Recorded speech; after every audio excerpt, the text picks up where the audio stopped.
चंद्रधर शर्मा गुलेरी जी की कहानी घंटा घर। एक मनुष्य को कहीं जाना था। उसने अपने पैरों से उपजाऊ भूमि को बंध्या करके पगडंडी काटी और वह वहां पर पहला पहुंचने वाला हुआ। दूसरे, तीसरे और चौथे ने वास्तव में उस पगडंडी को चौड़ी किया और कुछ वर्षों तक यूं ही लगातार जाते रहने से वह पगडंडी चौड़ा राजमार्ग बन गई। उस पर पत्थर या संगमरमर तक बिछा दिया गया और कभी कभी उस पर छिड़काव भी होने लगा। वह पहला मनुष्य जहां गया था वहां सब कोई जाने लगा। कुछ काल में वह स्थान पूज्य हो गया और पहला आदमी चाहे वहां किसी उद्देश्य से आया हो, अब वहां जाना ही लोगों का उद्देश्य रह गया। बड़े आदमी वहां घोड़ों, हाथियों पर आते, मखमल कनात बिछाते जाते और अपने को धन्य मानते आते। गरीब आदमी कण कण मांगते वहां आते और जो अभागे वहां न आ सकते थे वे मरती बेला अपने पुत्र को ठीजी की आन दिलाकर वहां जाने का निवेदन कर जाते। प्रयोजन यह है कि वहां मनुष्यों का प्रवाह बढ़ता ही गया। एक सज्जन ने वहां आने वाले लोगों को कठिनाई न हो इसलिए उस पवित्र स्थान के चारों ओर जहां वह प्रथम मनुष्य आया था हाथा खिंचवा दिया। दूसरे ने पहले के काम में कुछ जोड़ने या अपने काम में कुछ जोड़ने के लोभ से उस पर एक छप्पर डलवा दिया।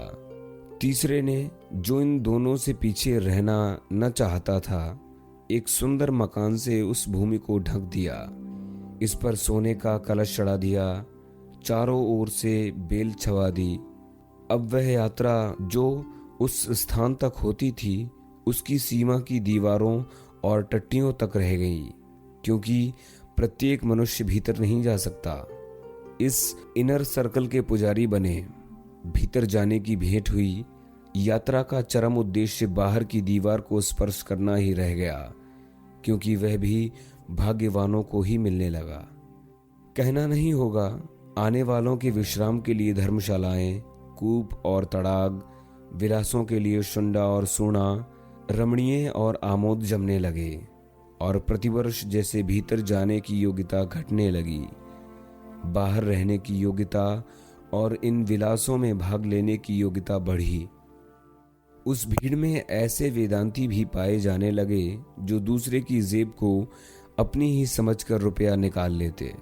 कभी कभी ब्रह्मा एक ही है, उससे जार और पति में भेद के अध्यास को मिटा देने वाली अद्वैतवादिनी और स्वकीया परकीया के भ्रम से अवधूत विधूत सदाचारों के शुद्ध द्वैत के कारण रक्तपात भी होने लगा।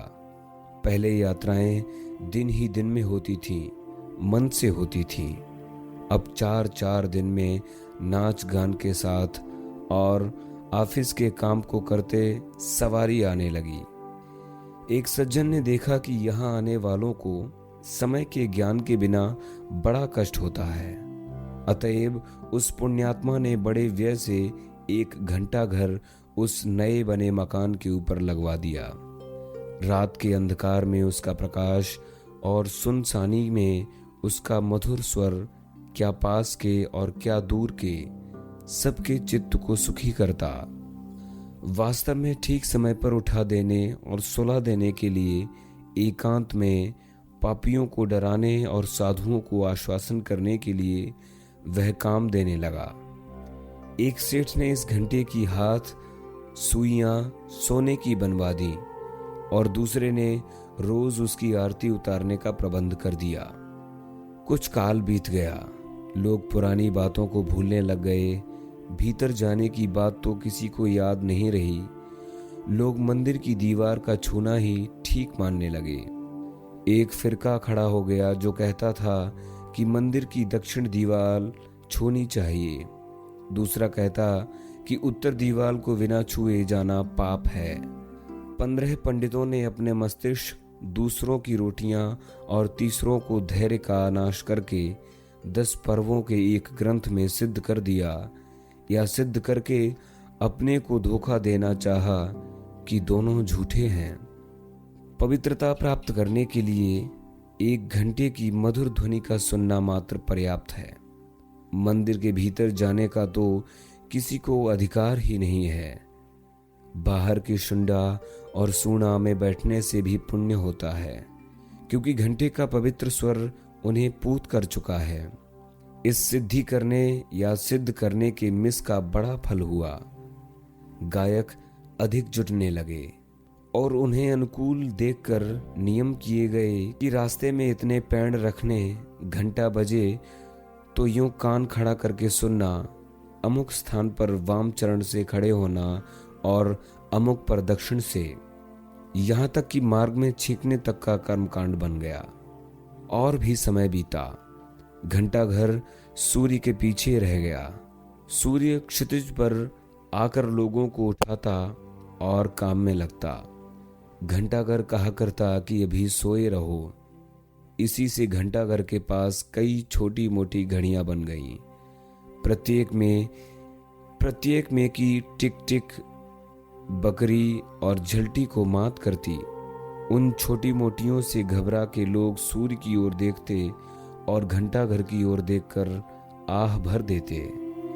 अब यदि वह पुराना घंटाघर, वह प्यारा पाला पोसा घंटा ठीक समय न बताए तो चारों दिशाएं उससे प्रतिध्वनि के मिस को पूछती हैं कि तू यहाँ क्यों है। वह घृणा से उत्तर देता है कि मैं जो कहूँ वही समय है। वह इतने में ही संतुष्ट नहीं है कि उसका काम वह नहीं कर सकता और दूसरे अपने आप उसका काम दे रहे हैं।